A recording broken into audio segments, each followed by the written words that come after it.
Pozdravljeni. Večina kristjanov v Sloveniji, pa tudi drugih, ne ve, kaj je v resnici učil Jezus.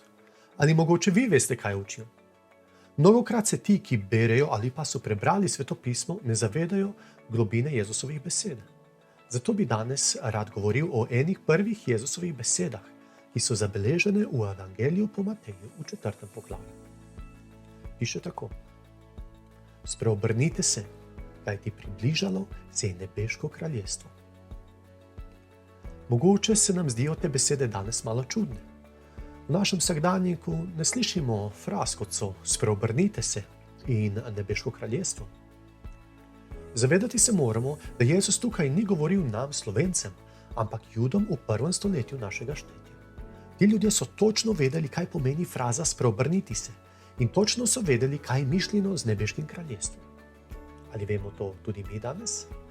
Da bi razumeli, kaj je Jezus učil o nebeškem kraljestvu, moramo najprej razumeti sporočilo kraljestva, o katerem je prerokovano skozi celotno staro zavezo Svetega pisma. Ali veste, da Jezus ni prišel in učil nekaj povsem novega, temveč rekel je, da je prišel, da bi dopolnil zakon stare zaveze in izpolnil preroštva. Eno od teh preroštev je Bog razodel babilonskemu kralju Nebukadnezarju v obliki sanj.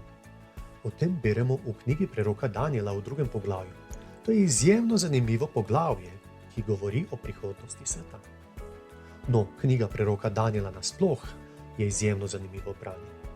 Najdemo jo v 2. delu stare zaveze Svetega pisma. Bog nebes je naznanil temu kralju, da se bodo pojavljala različna mogočna kraljestva na zemlji, a nazadnje bo Bog sam ustanovil kraljestvo, ki bo večno. Kraljestvo, ki ne bo nikoli premagano in vladalo po prav vsej zemlji. Jezusovo občinstvo je dobro poznalo preroštva o kraljestvu in komaj so pričakovali izpolnitev preroštev, kajti bili so dolga leta pod rimsko okupacijo, še prej pa pod grško. Jezus je ljudem govoril: spreobrnite se, kajti približalo se je nebeško kraljestvo. Ljudska srca so bila navdana z novim upanjem. Ali je to res, da se po dolgih stoletjih čakanja na kraljestvo to vendarle izpolnjuje in to pred našimi očmi? So se mnogi spraševali. Iz obljub Svetega pisma vemo, da bo to nebeško kraljestvo napolnjeno s pravičnostjo, mirom, veseljem, radostjo in vsakršnim blagoslovom. To bo kraljestvo, kjer bo odstranjeno vse zlo, hudobija, sebičnost, krivičnost, prevare in vse, kar je temu podobnega. Ljudje so čakali dolga stoletja, da bi Bog začel vzpostavljati svoje kraljestvo na zemlji, o katerem je obljubljal. In začelo se je. Mrtvi so obujeni v življenje, hromi hodijo, gluhi slišijo, nemi govorijo, na tisoče ljudi je čudežno nahranjenih na odročnih mestih. Ranjeni so hipoma ozdravljeni. Wow, kakšno močno sporočilo in to podprto z Božjo močjo. Zaradi teh stvari so ljudje hoteli Jezusa na silo postaviti za kralja, a on je imel v mislih več kot le izraelsko ljudstvo. On je imel v mislih vsa ljudstva in vse narode tega sveta. Da bi ljudje postali del tega kraljestva, jim je Jezus naročil, da se morajo spreobrniti. Spreobrniti se pomeni popolnoma zamenjati smer. Recimo, če smo hodili proti vzhodu, ko se spreobrnemo, to pomeni, da popolnoma zamenjamo smer in začnemo hoditi proti zahodu. Z drugimi besedami jim je govoril: opustite svoj način mišljenja in obnašanja ter sprejmite Božji način mišljenja in obnašanja. Iz nadaljnjega Jezusovega učenja pa vemo, da je to možno le takrat, ko se človek znova rodi oziroma rodi od zgoraj. Človekov duh se mora ponovno roditi, da postane eno z Bogom. V Evangelijih zasledimo, da je Jezus učil o dveh kraljestvih, o Božjem kraljestvu in o nebeškem kraljestvu. A podrobnejše o tem mogoče kdaj drugič.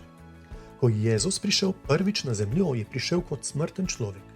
To je kot služabnik, da bi plačal kazen za človekov greh in odprl vrata za Božje kraljestvo na zemlji in omogočil vstop vanj za vse ljudi iz vseh ljudstev in narodov.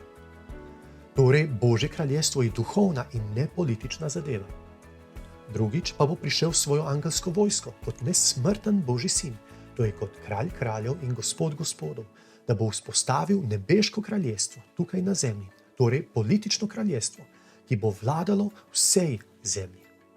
In Bog bo dokazal ljudem, da se na zemlji da pravično vladati, da ljudje lahko živijo v miru, brez vojn, brez izkoriščanj, takšnih ali drugačnih, brez laži, prevar, kraj in vse, kar je temu podobnega. Vladar tega kraljestva, nebeškega kraljestva, ne bo noben človek, temveč kralj nebes, ki se bo ob odrejenem času vrnil na zemljo in njegov prihod bo videlo vsako oko. Kralj David je pred 3000 leti po navdihu Svetega Duha zapisal takole: Kdo se bo povzpel na Gospodovo goro? Kdo sme stati na njegovem svetem kraju? Tisti, ki je nedolžnih rok in čistega srca, ki svoje duše ne vzdiguje praznim rečem in ne prisega pokriven. Jezus je prvič prišel na svet, da bi nas očistil in plačal kazen za našo krivdo, da lahko v njegovem imenu stopimo pred Boga nedolžni. Bi tudi ti rad postal del tega kraljestva, ki ga je oznanjal Jezus? Iskreno povabi Jezusa v svoje življenje. Bog te vidi in sliši, na glas mu pove, da veruješ, da je Jezus plačal kazen za tvoje grehe na križu in da je tretji dan vstal od mrtvih. Povej mu še, da ti je žal za vse napačne stvari, ki si jih delal v svojem življenju. Prosi ga tudi, da napolni tvoje srce s Svetim Duhom in da te vodi od sedaj naprej po svojih poteh. Ko izgovorimo te preproste, pogumne in iskrene besede, postanejo duhovno tako močne, da prodrejo do nebes in hkrati odprejo Bogu vrata do globin našega srca. V tem trenutku si na novo rojen. Verjemi mi, ko on vstopi v tvoje življenje, se stvari definitivno spremenijo, bodi si instantno, bodi si postopno, a spremenijo se. Ne moreš ostati isti, kajti popolni in ljubeči Bog je vstopil v tvoje življenje in delate sebi podobnega. Začel te je izgrajevati v ljubezni in popolnosti.